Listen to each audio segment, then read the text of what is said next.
Et si une seule sourate pouvait transformer ta vie, une sourate si puissante qu'elle est appelée le cœur du Coran. Aujourd'hui, nous allons découvrir le pouvoir caché de la sourate Yassine, une source de paix, de guérison et de miséricorde divine. Partie 1. Pourquoi Yassine est-elle le cœur du Coran? Dans l'immensité du Coran, composé de 114 sourates, il y en a une que le prophète Mohammed a appelée le cœur du Coran, sourate Yassine. Mais pourquoi cette sourate en particulier? Pourquoi est-elle aussi centrale, aussi puissante, aussi aimée par les musulmans du monde entier? Découvrons ensemble ce secret spirituel. Sourate Yassine occupe une place à part dans le cœur des croyants. Elle est récitée lors des prières, des veillées, des moments de difficulté ou même à l'approche de la mort. Et ce n'est pas sans raison. Le prophète a dit « Yassine est le cœur du Coran. Quiconque la récite pour satisfaire Allah verra ses péchés pardonnés. » Rapporté dans Sahih al-Jami' de 2887. Le cœur, ce mot n'est pas choisi au hasard. De la même manière que le cœur fait circuler la vie dans le corps humain, la sourate Yassine fait circuler l'esprit du message coranique dans l'âme du croyant. Elle concentre l'essence même du Coran, le tawhid, unicité d'Allah, la prophétie, la résurrection et le rappel de la miséricorde divine. Dès les premiers versets, la sourate frappe fort. Yassine, par le Coran plein de sagesse, tu es certes du nombre des messagers, sur un chemin droit. Sourate Yassine, verset 1-4. Ce début pose le ton. Il rappelle la mission du prophète, la vérité du message et l'importance de suivre le droit chemin. Le Coran est présenté comme sage, plein de hikmah, c'est-à-dire de sens profond, de cohérence divine. Sourate Yassine, en tant que cœur du Coran, est un concentré de cette sagesse. Mais il ne s'agit pas seulement d'un rappel intellectuel. Yassine touche les cœurs, émeut les âmes, fait trembler les consciences. Beaucoup de musulmans témoignent d'un apaisement profond en la récitant, d'un sentiment inexplicable de proximité avec Allah. Les mots résonnent, les images marquent l'esprit, et chaque verset semble nous parler directement. Elle aborde aussi l'histoire, celle de messagers envoyés à un peuple rebelle, d'un homme croyant qui donne sa vie pour la vérité et des signes divins dans la nature. Mais surtout, elle nous parle du jour de la résurrection avec une force incroyable. Des versets comme « Ce ne sera qu'un seul cri, et voilà qu'ils seront tous ramenés devant nous » verset 53. Il nous secoue, nous réveille et nous rappelle que la vie est courte, mais que la foi peut tout changer. Et c'est justement là que se cache sa puissance, dans sa capacité à réveiller. Sourate Yassine n'est pas une lecture passive. Elle interpelle, elle interroge, elle pousse à la réflexion et à l'action. Elle nous rappelle que l'au-delà est réel, que le temps passe vite et que seul Allah peut nous guider. En résumé, si Yassine est appelée le cœur du Coran, ce n'est pas seulement pour son style ou son contenu, c'est parce qu'elle parle directement à ton cœur. Elle résume le message divin de manière profonde, spirituelle et vibrante. Et c'est pour cela que chaque musulman devrait l'apprendre, la méditer et la réciter avec amour et sincérité. Partie 2. Une guérison pour l'âme et le cœur. Dans un monde rempli de bruit, d'angoisse et d'agitation, que peut-il bien exister de plus apaisant que la parole d'Allah? Sourate Yassine est bien plus qu'un simple chapitre du Coran, c'est un remède spirituel, un apaisement pour les cœurs blessés, une lumière pour les âmes égarées. Le Coran dans son ensemble est décrit comme une guérison, et Sourate Yassine en est une illustration vivante. Allah dit dans le Coran « Nous faisons descendre du Coran ce qui est une guérison et une miséricorde pour les croyants ». Sourate Al-Isra, verset 82. Les savants ont toujours insisté sur le fait que cette guérison n'est pas seulement physique, mais aussi spirituelle et émotionnelle. Qui n'a jamais ressenti ce vide intérieur, ce poids sur la poitrine, ce sentiment d'égarement? Et pourtant, lorsque l'on ouvre le Coran et que l'on lit Yassine, il se passe quelque chose de particulier, comme si le cœur retrouvait son centre, comme si l'âme, fatiguée, trouvait enfin un abri. Sourate Yassine agit comme un baume, elle calme les peurs, allège les douleurs et donne l'espoir. Beaucoup de croyants, à travers les siècles, ont eu recours à Yassine dans les moments de tristesse profonde. Certains l'ont récité lors de la perte d'un proche, d'autres dans la solitude, face à l'injustice ou durant des maladies longues. Et souvent, ils témoignent du même phénomène, une paix intérieure soudaine, une force nouvelle pour affronter les épreuves. Ce n'est pas de la magie, ce n'est pas un charme, c'est la parole d'Allah qui touche celui qui l'écoute avec foi. Prenons par exemple ces versets. « Et leur parvint, du bout de la ville, un homme qui courait. Il dit « Ô mon peuple, suivez les messagers, suivez ceux qui ne vous demandent aucun salaire et qui sont bien guidés. » Sourate Yassine, versets 20-21.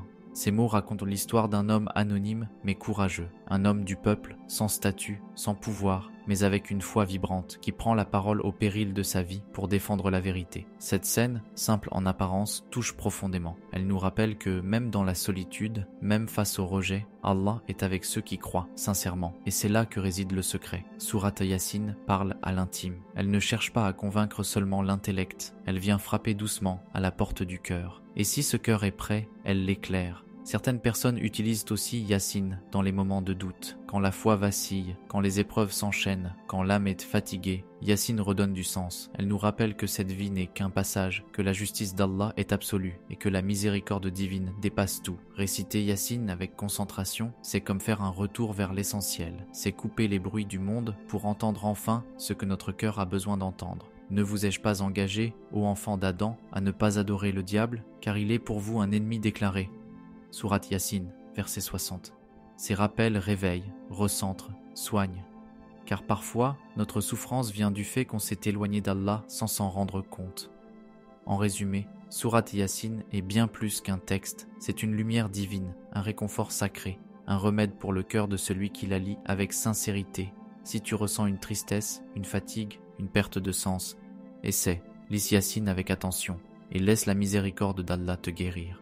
Partie 3. Yassine et les moments de fin de vie. Il y a un moment dans la vie de chaque être humain où tout s'arrête, les battements ralentissent, la voix s'éteint, le regard se fige. C'est le moment ultime, celui de la mort. Et dans ce passage si mystérieux, si redouté, l'islam nous a laissé un remède, une lumière, un soutien. Ce remède, c'est Sourate Yassine. Lorsque quelqu'un est sur le point de quitter ce monde, que peut-on faire? Les larmes montent, le silence devient pesant et le cœur se serre. Mais l'islam nous enseigne un geste d'une douceur infinie. Réciter Sourate Yassine auprès du mourant. Le prophète Mohammed a dit « Récitez Yassine sur vos morts ». Hadith rapporté par Abu Daoud, authentifié par Al-Albani. Partie 4. Les secrets spirituels de Yassine. Sourate Yassine n'est pas qu'un rappel. Elle n'est pas qu'un chapitre touchant. Elle est aussi un chef-d'œuvre divin rempli de mystères, de symboles et de trésors cachés. Si tu la lis attentivement, avec le cœur ouvert, tu découvriras que chaque verset, chaque mot porte en lui une sagesse profonde. Commençons par le début. Ya-Sin, par le Coran plein de sagesse. Ces deux lettres mystérieuses, Ya et Sin, font partie des lettres dites Muqatta'at que l'on retrouve au début de certaines sourates comme Alif Lam Mim, Kaf ou encore Nun. Leur signification exacte reste connue d'Allah seul, mais les savants disent qu'elles attirent l'attention du lecteur, qu'elles marquent l'entrée dans un discours divin puissant. Elles sont là pour dire « Écoute, ce qui va suivre est sacré ». Et effectivement, ce qui suit est d'une profondeur remarquable. Sourate Yassine raconte plusieurs histoires, mais pas comme des récits linéaires. Elle passe d'une scène à l'autre, d'un rappel à un avertissement, avec une fluidité unique. Chaque passage semble connecté à l'autre de manière invisible, comme une symphonie spirituelle. L'un des passages les plus marquants est celui de l'homme croyant, dont on a parlé brièvement dans la partie précédente. Et du bout de la ville vint un homme en courant. Cet homme n'est nommé nulle part. Il n'a pas de titre, pas de fonction.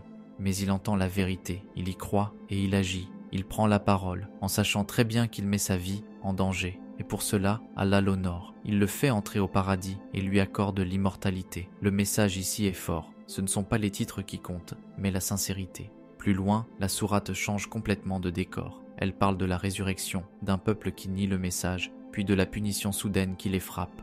Il ne leur a fallu qu'un seul cri, et les voilà éteints. Verset 29. Un cri, une seule expression divine. Et tout s'arrête. Ce verset est d'une puissance immense. Il montre que le pouvoir d'Allah est absolu, que la justice divine peut être instantanée, mais aussi que le temps pour revenir à lui est limité. Puis viennent des versets magnifiques sur les signes d'Allah dans la nature, la terre morte qu'il fait revivre, les fruits qui poussent en paire, les étoiles qui suivent leur course, la nuit qui recouvre le jour, les navires qui flottent sur les mers. Sourate Yassine est comme un miroir cosmique. Elle te montre que tout dans l'univers est signe de l'existence, de la sagesse et de la miséricorde d'Allah. Mais peut-être le passage le plus spirituellement marquant est celui-ci. Aujourd'hui, nous mettrons un sceau sur leur bouche et leurs mains nous parleront et leurs jambes témoigneront de ce qu'ils faisaient. Verset 65. Ces versets nous font frissonner. Le jour du jugement, nos propres membres parleront contre nous. Nos mains, nos pieds, nos yeux, ils témoigneront de nos actes. Même si notre bouche mentait, même si nous cherchions à nous justifier, le corps dira la vérité. C'est une leçon de responsabilité profonde. Chaque geste compte, chaque pas est enregistré. Et pourtant, au milieu de ces rappels puissants, sourate Yasin n'oublie jamais de mentionner la miséricorde d'Allah. À travers les histoires, les avertissements et les signes, il y a un fil conducteur. Reviens à ton Seigneur, il est clément, il t'attend. Paix, telle sera la parole d'un Seigneur tout miséricordieux. Verset 58. En résumé, sourate Yasin est une sourate multidimensionnelle. Elle te parle de la mort, de la vie, de la nature, de la résurrection, de la foi, de la rébellion, mais aussi d'amour, de miséricorde et de retour vers Allah. Et à travers tout cela, elle te dit « Éveille ton cœur, regarde autour de toi, reviens vers ton Créateur. » Mais attention, ici, le mot « mort » signifie ceux qui sont à l'article de la mort, les mourants, ceux dont l'âme est sur le point d'être rappelée à Allah. Pourquoi Yasin à ce moment précis? Parce qu'elle est un rappel de la résurrection, un témoignage de foi et une invocation de miséricorde. Sa récitation facilite la séparation de l'âme avec le corps. Elle apaise l'esprit du mourant et l'aide à retourner vers son Seigneur dans un état de paix. Sourate Yasin contient en effet des passages très puissants sur le passage vers l'au-delà. Par exemple, « Et on soufflera dans la trompe, et voilà qu'ils sortiront des tombes, et accourront vers leur Seigneur. » Sourate Yasin, versets 50 et 1. Elle nous rappelle que la mort n'est pas une fin, mais un commencement, que l'âme ne disparaît pas, mais qu'elle est simplement transférée vers un autre monde. Et pour celui qui part, entendre ces versets dans ces derniers instants est un soutien inestimable. Il y a aussi cette scène bouleversante dans les versets 20 à 27, où un croyant anonyme donne sa vie pour Allah. Après avoir été tué par son peuple, Allah dit, il lui fut dit, entre au paradis. Il dit, ah, si seulement mon peuple savait. Ce verset résonne puissamment pour ceux qui quittent ce monde. Il rappelle que la récompense est proche, que le martyre pour la vérité est noble et que la vie éternelle commence juste après la mort. Mais Yasin n'est pas seulement une aide pour le mourant, elle est aussi un réconfort pour ceux qui restent, ceux qui regardent partir un père, une mère, un enfant, un proche et qui se sentent impuissants. La récitation de Yasin dans ces moments de douleur rassure les cœurs et rappelle que tout retour est vers Allah. Beaucoup de familles musulmanes dans le monde entier récitent Yasin autour du lit d'un être cher, parfois à voix haute, parfois en silence, mais toujours avec cette intention qu'Allah facilite le départ, accepte l'âme et l'accueille avec sa miséricorde. Et ce n'est pas fini. Même après la mort, certains continuent à réciter Yasin pour le défunt, car l'islam encourage à invoquer Allah, à faire des douas, à réciter le Coran en espérant que cela profite aux morts. Et sourate Yasin, en tant que cœur du Coran, est souvent choisi. Alors pose-toi la question, si c'était toi, aujourd'hui, à l'article de la mort, aimerais-tu qu'on te lise Yasin, qu'on t'enveloppe de la parole d'Allah dans ce moment si fragile entre ce monde et l'autre? En résumé, sourate Yasin est une lumière au moment où tout s'éteint, une parole divine qui guide l'âme dans sa traversée, un rappel que la mort n'est qu'un passage et que la vraie vie commence après. Sourate Yasin n'est pas réservée au moment de mort ou de crise. C'est une lumière quotidienne, un guide silencieux pour celui qui cherche Allah. Certains la lisent chaque matin pour commencer leur journée sous sa bénédiction, d'autres la récitent pour la guérison, la paix intérieure ou simplement pour se reconnecter à l'essentiel. Son effet n'est pas magique, mais spirituel. Il dépend de ta sincérité, de ton intention et de ton lien avec Allah. Plus tu la lis avec le cœur, plus elle transforme ton âme. En vérité, Yasin nous murmure « Reviens vers ton Seigneur, il est proche, il t'aime, et si tu l'écoutes vraiment, elle peut changer ta vie. »